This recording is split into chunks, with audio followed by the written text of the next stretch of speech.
बरेली की शहनाज बन गई सुमन। बेटी ने शादी की तो पिता ने खोद दी कब्र। पिता ने किया जानलेवा हमला, पुलिस से लगाई सुरक्षा की गुहार।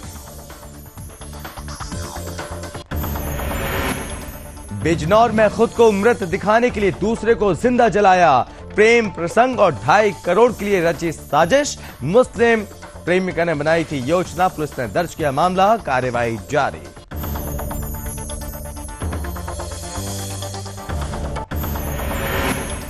कुशीनगर में एटीएम चोर गिरोह का हुआ पर्दाफाश। पुलिस के हत्थे चढ़े गिरोह के 6 सदस्य, 3 लाख रुपए समेत अन्य सामान बरामद। मामला दर्ज, कार्रवाई जारी।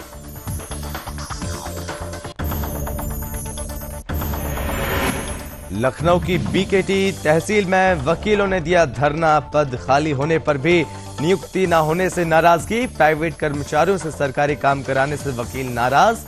वकीलों ने उप जिलाधिकारी को दिया ज्ञापन। चलो चंदौली अभियान का चकिया से हुआ आगाज। डीएम ने विभिन्न स्टॉलों का किया अवलोकन। स्वास्थ्य की जांच व दवाइयों का वितरण। डीएम ने कहा ज्यादा से ज्यादा लोग चलो अभियान से जुड़ें।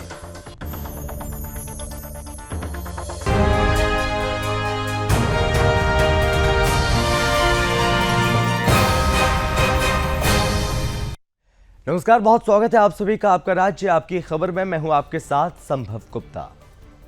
कभी 3 तलाक तो कभी हलाला का हवाला देकर यूपी के बरेली में एक मुस्लिम युवती ने हिंदू युवक के साथ विवाह रच लिया। और अब नवविवाहित जोड़े को जब जान का खतरा महसूस हुआ तो पुलिस ने सुरक्षा की गुहार लगाई। इस पर एसएसपी ने कपल को सुरक्षा मुहैया कराने के निर्देश दिए हैं।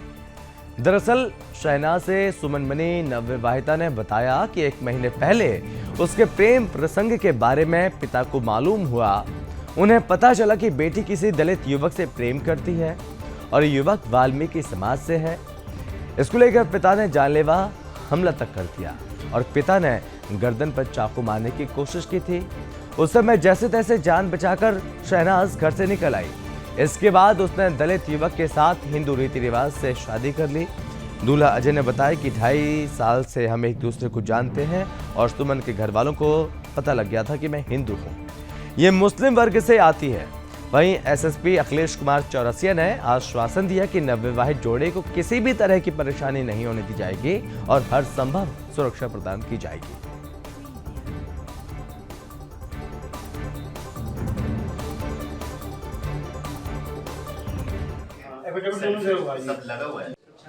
हाँ, आज अभी ऑफिस में एक नवविवाहित जोड़ा आया था मेरे पास, जिनका कहना है कि लड़की मुस्लिम थी, उसने हिंदू बन के शादी करी है और उनका ये था कि घर वालों के चूँकि मर्जी के अगेंस्ट शादी करी है तो वो लोग उनको धमका रहे हैं, उनसे उनको भय है।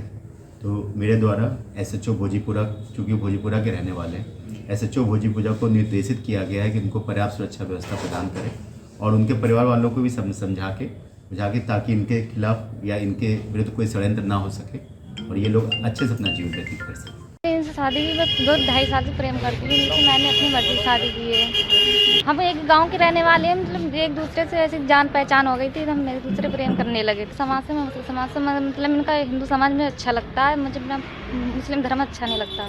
क्या वजह है, क्यों नहीं अच्छा लगता मुस्लिम धर्म? उसमें कोई औरत की इज्जत नहीं होती है। जिस धर्म में औरत की इज्जत ना हो वो धर्म किसका ऐसा अच्छा लगता है। हाँ, अपने घर वालों से मुझे अपना खतरा है, मेरी जान को खतरा है। पहले से मुझे खतरा, मैं वहाँ पर रहती थी तो मुझे मारते थे, पीटते थे, काटते थे। मेरा हाथ तक कटा हुआ हैगा और मेरे लिए कब्र भी खोद रखी थी। मैंने खुद अपनी आंखों से देखा था। ये देखिए अब से एक महीने पहले की बात। और चलिए वक्त एक छोटे से ब्रेक का, फौरन लौटेंगे।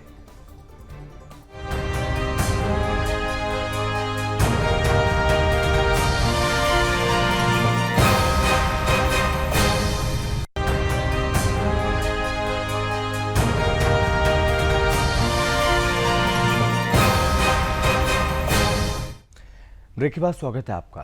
अब खबर यूपी के बिजनौर से है, जहां पर प्रेमी और प्रेमिका की खतरनाक साजिश का खुलासा हुआ है और दोनों ने एक अधेड़ को कार में जिंदा जला दिया ताकि अपनी पहचान छिपाई जा सके। इश्क और कर्ज के बोझ तले दबे युवक ने यह अजीबोगरीब साजिश रची है। हालांकि पुलिस की सूझबूझ से अधेड़ की जान बच गई और उसे अस्पताल में भर्ती कराया गया। पुलिस ने तफ्तीश के बाद शातिर अपराधी और उसकी प्रेमिका की साजिश बेनकाब कर दी। सुशील के कब्जे से एक स्कूटी, 35 चेक, 13 लाख रुपए, 5 जिंदा कारतूस और 2 पैन कार्ड मिले हैं। दरअसल चांदपुर इलाके के रहने वाले सुशील गुप्ता एक बड़ा व्यापारी है। उसने बैंक से 2.25 करोड़ का लोन लिया हुआ था, जिसे वो व्यापार में घाटे के चलते समय से अदा नहीं कर पा रहा था। इसी बीच उसके हरिद्वार की रहने वाली एक मुस्लिम रानी नाम की महिला से अवैध संबंध भी चल रहा था। अपनी व्यापारिक और पारिवारिक उलझनों से बचने के लिए सुशील ने एक योजना बनाई थी, जिसके बाद यह खुलासा पुलिस ने कर दिया। फिलहाल पुलिस ने मामला दर्ज किया और आगे की कार्रवाई शुरू कर दी गई। 29/30 की रात कोतवाली क्षेत्र में चांदपुर रोड के ऊपर एक सेंट्रो में अर्धजलीय अवस्था में एक मजरूह मिला। जांच के दौरान जो तथ्य सामने आए वो बड़े भयावह थे। मतलब ये एक व्यक्ति कर्ज में और अपने अवैध संबंधों में लिप्त होकर के अपने को मरा हुआ दिखाने के लिए एक अज्ञात व्यक्ति को शराब पिलाकर सेंट्रो में लाकर और उसको जलाकर मार देने की साजिश थी, जिसको पुलिस ने परत दर परत अनावृत किया। और इसमें जब अनावरण के बाद ये पाया गया कि एक सुशील कुमार गुप्ता हैं चांदपुर के रहने वाले, जिनको गिरफ्तार कर लिया गया है, और उनका एक सहयोगी जिसका नाम लाल बहादुर है। इन सुशील कुमार गुप्ता के ऊपर भारी कर्ज था और इनका हरिद्वार में एक अवैध संबंध भी था, जिसमें इनको पारिवारिक तनाव भी थे। सुशील कुमार गुप्ता के शातिर दिमाग ने यह तय किया कि हम किसी तरह। खबर यूपी के कुशीनगर से है, जहां पर तमकुहिराज में एटीएम मशीन का गैस कटर से काट कर लाखों रुपए की चोरी करने वाले गिरोह का पर्दाफाश हो गया और पुलिस ने 6 आरोपियों को यहां पर गिरफ्तार भी कर लिया, जिसके कब्जे से पुलिस ने 3 लाख रुपए और एटीएम काटने का उपकरण, पिस्टल, 4 अवैध तमंचे समेत अन्य सामान भी बरामद किया। ये शातिर चोर मुस्लिम है और इकराम कुरैशी पर 50,000, इजाजुल हक खालिद अली पर 25,000 का इनाम घोषित है। अबुदाबी की बीते 26 अक्टूबर की रात चोर गैंग जो चोर हैं वो गैस कटर से काटकर कैश बॉक्स चुरा ले गए थे। चोरी के दौरान कैश बॉक्स में लगभग 22 लाख रुपए भरे पड़े थे। चोरी की घटना के बाद से पुलिस चोरों की तलाश में जुट गई थी, जिसका पुलिस ने खुलासा कर दिया। पूछताछ के दौरान आरोपियों ने अपना जुर्म स्वीकार कर लिया।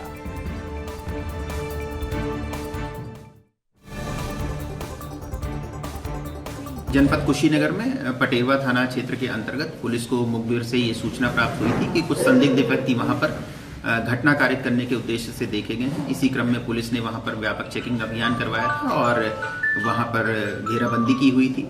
इसी संदर्भ में फाजिल नगर के पास जो एटीएम है वहां पर एक संदिग्ध गाड़ी पुलिस को दिखाई देती है। पुलिस उसको रोकने का प्रयास करती है, लेकिन वो गाड़ी पुलिस द्वारा नहीं रोकी जाती है और पुलिस टीम पे फायरिंग करने लगती है और बैरिकेड तोड़ के भागने का। खबर यूपी के चंदौली से है, जहां पर डीएम ईशा दोहन के निर्देश में चली चलो चंदौली अभियान के अंतर्गत परिसर में जन चौपाल का आयोजन किया गया और सरकार द्वारा संचालित विभिन्न विभागीय योजनाओं के प्रचार प्रसार के साथ ही जागरूकता के लिए विभागों के स्टॉल लगाए गए थे। डीएम ने स्टॉलों का अवलोकन किया, अधिकारियों से पूछताछ की और जानकारी ली। इस मौके पर डीएम ने संबोधित किया और कहा कि चलो चंदौली अभियान की चकिया से शुरुआत हुई और समस्त ब्लॉकों में इसी प्रकार से योजना के कैंप लगाए जाएंगे। उन्होंने कहा कि इन कैंपों के माध्यम से प्रशासन जनता के द्वार तक पहुंचेगा। उन्होंने कहा कि आयोजित होने वाले कैंपों में लोगों के स्वास्थ्य की जांच और दवाइयों का वितरण भी किया जाएगा। जिलाधिकारी ने अपील की और कहा कि ज़्यादा से ज़्यादा लोग चलो चंदौली अभियान से जुड़ें और जनपद के विकास में अपनी भागीदारी निभाएं। डीएम ने इस मौके पर चिन्हित लाभार्थियों को आयुष्मान गोल्डन कार्ड, विकलांगता प्रमाण पत्र, कौशल विकास योजना और ग्रामीण आजीविका मिशन की समूह की महिलाओं को प्रमाण पत्र का भी वितरण किया। कितने समूह आए हैं? एक ही समूह है?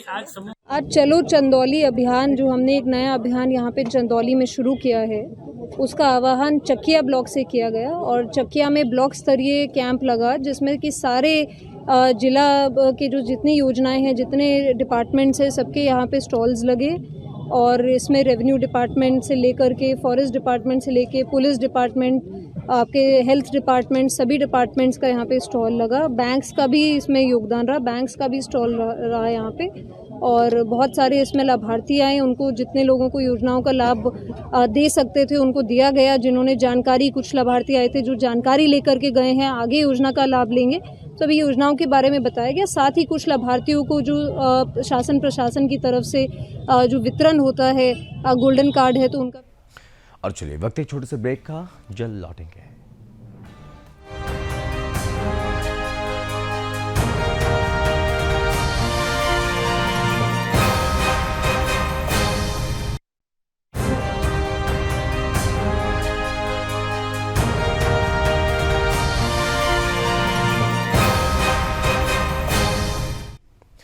ब्रेक के बाद स्वागत है आपका।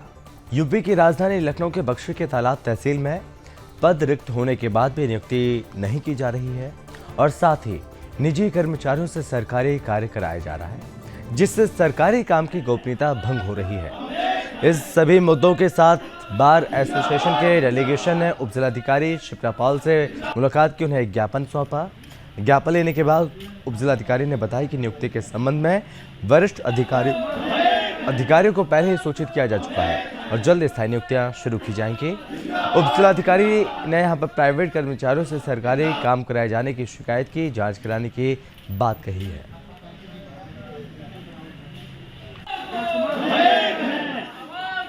देखिए, इस मामले में इन्होंने ज्ञापन हमें सौंपा था, जिसका त्वरित संज्ञान लेते हुए सीनियर ऑफिसर्स को भी अवगत कराया गया है। सीनियर ऑफिसर्स ने भी इसका संज्ञान लिया और अभी हाल में ही एक एंटी हमें डिप्यूट किया गया है। इसके अलावा बाकी जो हमारे नायब तहसीलदार हैं वो अभी ट्रेनिंग में हैं और 6 दिसंबर को इनकी ये जो नायब तहसीलदार की पोस्ट जो रिक्त है, जिसके जो इनकी मुख्य मांग है वो पूरी हो जाएगी।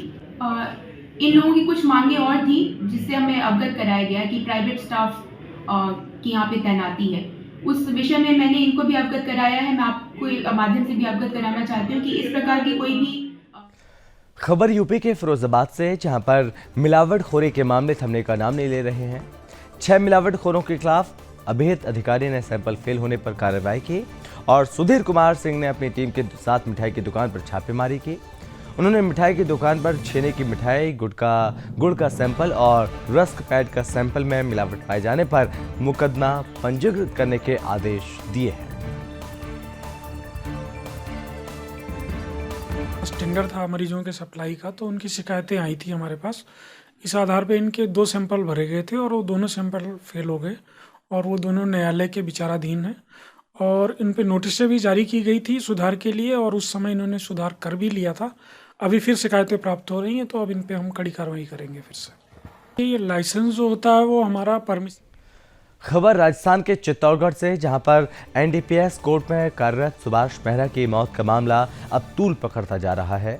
विभिन्न मांगों को लेकर प्रदेश व्यापी आह्वान के तहत न्याय कर्मचारी संघ के तत्वावधान में चित्तौड़गढ़ न्यायालय में कर्मचारियों ने हड़ताल की और विरोध प्रदर्शन किया।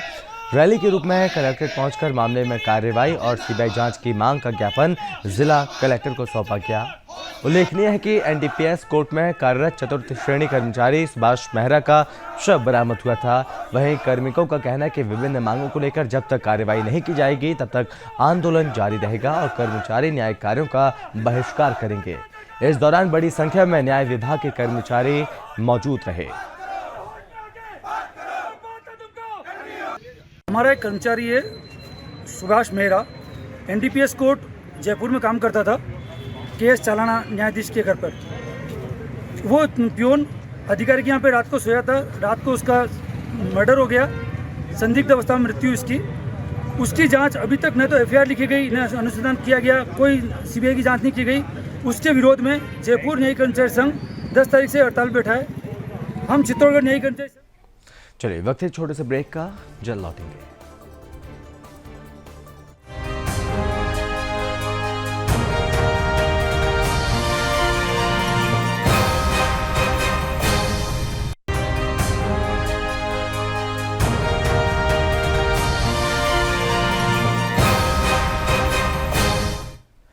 ब्रेक के बाद स्वागत है आपका। खबर चित्तौड़गढ़ से, जहां पर स्वामी विवेकानंद जन चेतना यात्रा का आयोजन किया गया और बड़ी संख्या में नन्हे मुन्ने बच्चों से लेकर बड़ों तक ने अपनी भागीदारी यहां पर निभाई है, जिसके माध्यम से देशभक्ति का संदेश दिया गया। यात्रा के पहुंचने के बाद स्वागत में शहर में शोभा यात्रा निकाली गई। दरअसल 19 नवंबर को झुंझुनू जिले के खेतड़ी से 50 दिवसीय स्वामी विवेकानंद जन चेतना यात्रा को महामहिम उपराष्ट्रपति जगदीप धनखड़ ने रवाना किया था, जो चित्तौड़गढ़ पहुंची। रामद्वारा परिसर से स्वामी विवेकानंद की मूर्ति के साथ ही जनचेतना यात्रा शुरू हुई, जो शहर के विभिन्न मार्गों से होते हुए सुभाष चौक पहुंची और जहां प्रबुद्धजनों ने इस कार्यक्रम को संबोधित किया।